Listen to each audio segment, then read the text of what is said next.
La Bible en un an, la 200e journée, le livre d'Ésaïe, chapitre 41, verset 17, au chapitre 43, verset 13, le livre des psaumes, chapitre 15, verset 1 à 5, le livre des proverbes, chapitre 19, versets 9 et 10, les actes des apôtres, chapitre 13, verset 13 à 41. Ésaïe, chapitre 41. Les malheureux et les indigents cherchent de l'eau, et il n'y en a point. Leur langue est desséchée par la soif. Moi, l'Éternel, je les exaucerai. Moi, le Dieu d'Israël, je ne les abandonnerai pas. Je ferai jaillir des fleuves sur les collines et des sources au milieu des vallées.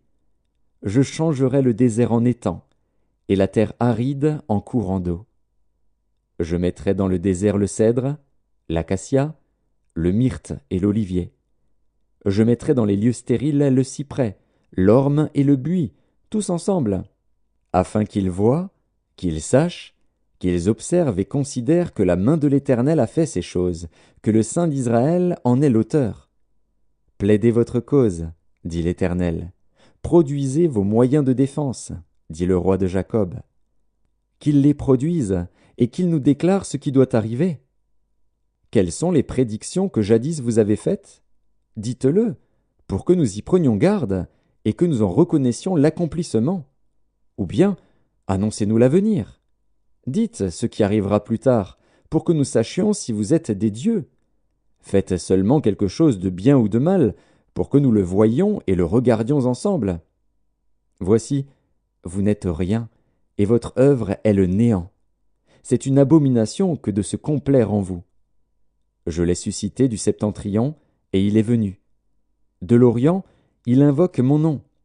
Il foule les puissants comme de la boue, comme de l'argile que foule un potier. Qui l'a annoncé dès le commencement, pour que nous le sachions, et longtemps d'avance, pour que nous disions « C'est vrai ». Nul ne l'a annoncé, nul ne l'a prédit, et personne n'a entendu vos paroles. C'est moi le premier qui ai dit à Sion « Les voici, les voici !» Et à Jérusalem, « J'envoie un messager de bonnes nouvelles. » Je regarde, et il n'y a personne, personne parmi eux qui prophétise, et qui puisse répondre, si je l'interroge. Voici, ils ne sont tous que vanité, leurs œuvres ne sont que néant, leurs idoles ne sont qu'un vain souffle. Ésaïe, chapitre 42.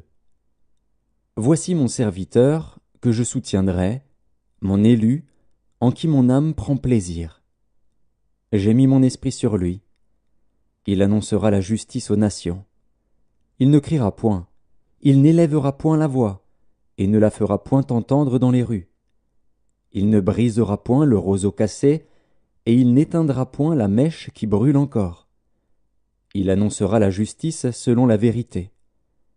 Il ne se découragera point et ne se relâchera point, jusqu'à ce qu'il ait établi la justice sur la terre, et que les îles espèrent en sa loi. Ainsi parle Dieu, l'Éternel, qui a créé les cieux et qui les a déployés, qui a étendu la terre et ses productions, qui a donné la respiration à ceux qui la peuplent, et le souffle à ceux qui y marchent. Moi, l'Éternel, je t'ai appelé pour le salut, et je te prendrai par la main, je te garderai, et je t'établirai pour traiter alliance avec le peuple, pour être la lumière des nations, pour ouvrir les yeux des aveugles, pour faire sortir de prison le captif, et de leur cachot ceux qui habitent dans les ténèbres. Je suis l'Éternel, c'est là mon nom, et je ne donnerai pas ma gloire à un autre, ni mon honneur aux idoles. Voici, les premières choses se sont accomplies, et je vous en annonce de nouvelles. Avant qu'elles arrivent, je vous les prédis. Chantez à l'Éternel un cantique nouveau. Chantez ses louanges aux extrémités de la terre. Vous qui voguez sur la mer et vous qui la peuplez, îles et habitants des îles. Que le désert et ses villes élèvent la voix. Que les villages occupés par Kédar élèvent la voix. Que les habitants des rochers tressaillent d'allégresse. Que du sommet des montagnes retentissent des cris de joie. qu'on rende gloire à l'Éternel, et que dans les îles on publie ses louanges. L'Éternel s'avance comme un héros, il excite son ardeur comme un homme de guerre. Il élève la voix, il jette des cris, il manifeste sa force contre ses ennemis. J'ai longtemps gardé le silence, je me suis tu, je me suis contenu. Je crierai comme une femme en travail, je serai haletant et je soufflerai tout à la fois. Je ravagerai montagnes et collines, et j'en dessécherai toute la verdure. Je changerai les fleuves en terre ferme, et je mettrai les étangs à sec. Je ferai marcher les aveugles sur un chemin qu'ils ne connaissent pas, je les conduirai par des sentiers qu'ils ignorent. Je changerai devant eux les ténèbres en lumière, et les endroits tortueux en plaine. Voilà ce que je ferai, et je ne les abandonnerai point. Ils reculeront, ils seront confus, ceux qui se confient aux idoles taillées, ceux qui disent aux idoles de fonte, « Vous êtes nos dieux !» Sourds, écoutez, aveugles, regardez et voyez. Qui est aveugle, sinon mon serviteur, et sourd comme mon messager que j'envoie? Qui est aveugle, comme l'ami de Dieu, aveugle comme le serviteur de l'Éternel? Tu as vu beaucoup de choses, mais tu n'y as point pris garde. On a ouvert les oreilles, mais on n'a point entendu. L'Éternel a voulu, pour le bonheur d'Israël, publier une loi grande et magnifique.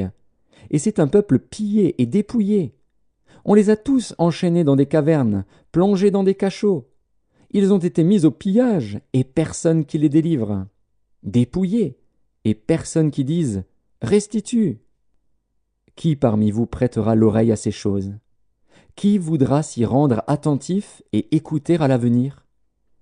Qui a livré Jacob au pillage et Israël au pillard? N'est-ce pas l'Éternel? Nous avons péché contre lui. Ils n'ont point voulu marcher dans ses voies, et ils n'ont point écouté sa loi. Aussi a-t-il versé sur Israël l'ardeur de sa colère et la violence de la guerre. La guerre l'a embrasé de toutes parts, et il n'a point compris. Elle l'a consumé, et il n'y a point pris garde. Ésaïe, chapitre 43. Ainsi parle maintenant l'Éternel, qui t'a créé, ô Jacob, celui qui t'a formé, ô Israël. Ne crains rien, car je te rachète. Je t'appelle par ton nom. Tu es à moi. Si tu traverses les eaux, je serai avec toi. Et les fleuves, ils ne te submergeront point. Si tu marches dans le feu, tu ne te brûleras pas, et la flamme ne t'embrasera pas. Car je suis l'Éternel, ton Dieu, le Saint d'Israël, ton Sauveur. Je donne l'Égypte pour ta rançon, l'Éthiopie et Saba à ta place. Parce que tu as du prix à mes yeux, parce que tu es honoré et que je t'aime, je donne des hommes à ta place, et des peuples pour ta vie. Ne crains rien, car je suis avec toi. Je ramènerai de l'Orient ta race, et je te rassemblerai de l'Occident. Je dirai au septentrion, donne, et au midi, ne retiens point.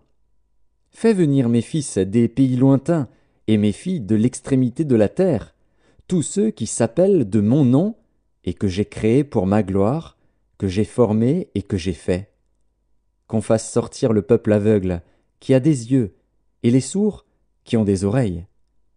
Que toutes les nations se rassemblent, et que les peuples se réunissent. Qui d'entre eux a annoncé ces choses? Lesquels nous ont fait entendre les premières prédictions? Qu'ils produisent leurs témoins et établissent leurs droits. Qu'on écoute et qu'on dise « C'est vrai !» Vous êtes mes témoins, dit l'Éternel, vous et mon serviteur que j'ai choisi, afin que vous le sachiez, que vous me croyiez et compreniez que c'est moi. Avant moi, il n'a point été formé de Dieu, et après moi, il n'y en aura point. C'est moi qui suis l'Éternel, et hors moi, il n'y a point de sauveur. C'est moi qui ai annoncé, sauvé, prédit, ce n'est point parmi vous un Dieu étranger. Vous êtes mes témoins, dit l'Éternel, c'est moi qui suis Dieu. Je le suis dès le commencement, et nul ne délivre de ma main. J'agirai, qui s'y opposera? Psaume 15, psaume de David. Ô Éternel, qui séjournera dans ta tente, qui demeurera sur ta montagne sainte, celui qui marche dans l'intégrité, qui pratique la justice et qui dit la vérité selon son cœur, il ne calomnie point avec sa langue, il ne fait point de mal à son semblable, et il ne jette point l'opprobre sur son prochain. Il regarde avec dédain celui qui est méprisable, mais il honore ceux qui craignent l'Éternel. Il ne se rétracte point s'il fait un serment à son préjudice, il n'exige point d'intérêt de son argent, et il n'accepte point de don contre l'innocent. Celui qui se conduit ainsi ne chancelle jamais. Livre des Proverbes, chapitre 19. Le faux témoin ne restera pas impuni, et celui qui dit des mensonges périra. Il ne sied pas à un insensé de vivre dans les délices, combien moins à un esclave de dominer sur des princes. Les Actes des Apôtres, chapitre 13. Paul et ses compagnons, s'étant embarqués à Paphos, se rendirent à Perge, en Pamphylie. Jean se sépara d'eux et retourna à Jérusalem. De Perge, ils poursuivirent leur route et arrivèrent à Antioche, de Pisidie. Étant entrés dans la synagogue, le jour du Shabbat, ils s'assirent. Après la lecture de la loi et des prophètes, les chefs de la synagogue leur envoyèrent dire « Hommes, frères, si vous avez quelque exhortation à adresser au peuple, parlez. » Paul se leva et, ayant fait signe de la main, il dit « Hommes israélites, et vous qui craignez Dieu, écoutez. Le Dieu de ce peuple d'Israël a choisi nos pères. Il mit ce peuple en honneur pendant son séjour au pays d'Égypte, et il l'en fit sortir par son bras puissant. Il les nourrit près de 40 ans dans le désert, et, ayant détruit 7 nations au pays de Canaan, il leur accorda le territoire comme propriété. Après cela, durant 450 ans environ, il leur donna des juges, jusqu'au prophète Samuel. Ils demandèrent alors un roi, et Dieu leur donna pendant 40 ans Saül, fils de Kis, de la tribu de Benjamin. Puis, l'ayant rejeté, il leur suscita pour roi David, auquel il a rendu ce témoignage. « J'ai trouvé David, fils d'Isaïe, homme selon mon cœur, qui accomplira toutes mes volontés. » C'est de la postérité de David que Dieu, selon sa promesse, a suscité à Israël un sauveur qui est Jésus. Avant sa venue, Jean avait prêché le baptême de repentance à tout le peuple d'Israël. Et lorsque Jean achevait sa course, il disait « Je ne suis pas celui que vous pensez, mais voici, après moi, vient celui des pieds duquel je ne suis pas digne de délier les souliers. » Hommes, frères, fils de la race d'Abraham, et vous, qui craignez Dieu, c'est à vous que cette parole de salut a été envoyée. Car les habitants de Jérusalem et leurs chefs ont méconnu Jésus, et, en le condamnant, ils ont accompli les paroles des prophètes, qui se lisent chaque Shabbat. Quoiqu'ils ne trouvassent en lui rien qui fût digne de mort, ils ont demandé à Pilate de le faire mourir. Et, après qu'ils eurent accompli tout ce qui est écrit de lui, ils le descendirent de la croix et le déposèrent dans un sépulcre. Mais Dieu l'a ressuscité des morts. Il est apparu pendant plusieurs jours à ceux qui étaient montés avec lui de la Galilée à Jérusalem et qui sont maintenant ses témoins auprès du peuple. Et nous vous annonçons cette bonne nouvelle que la promesse faite à nos pères, Dieu l'a accomplie pour nous, leurs enfants, en ressuscitant Jésus selon ce qui est écrit dans le psaume 2. « Tu es mon fils, je t'ai engendré aujourd'hui. » Qu'il l'ait ressuscité des morts, de telle sorte qu'il ne retournera pas à la corruption. C'est ce qu'il a déclaré en disant « Je vous donnerai les grâces saintes promises à David, ces grâces qui sont assurées. » C'est pourquoi il dit encore ailleurs « Tu ne permettras pas que ton sein voie la corruption. » Or David, après avoir en son temps servi au dessein de Dieu, est mort, a été réuni à ses pères et a vu la corruption. Mais celui que Dieu a ressuscité n'a pas vu la corruption. Sachez donc, hommes frères, que c'est par lui que le pardon des péchés vous est annoncé, et que quiconque croit est justifié par lui de toutes les choses dont vous ne pouviez être justifiés par la loi de Moïse. Ainsi, prenez garde, qu'il ne vous arrive ce qui est dit dans les prophètes. Voyez, contenteurs, soyez étonnés et disparaissez. Car je vais faire en vos jours une œuvre que vous ne croiriez pas si on vous la racontait.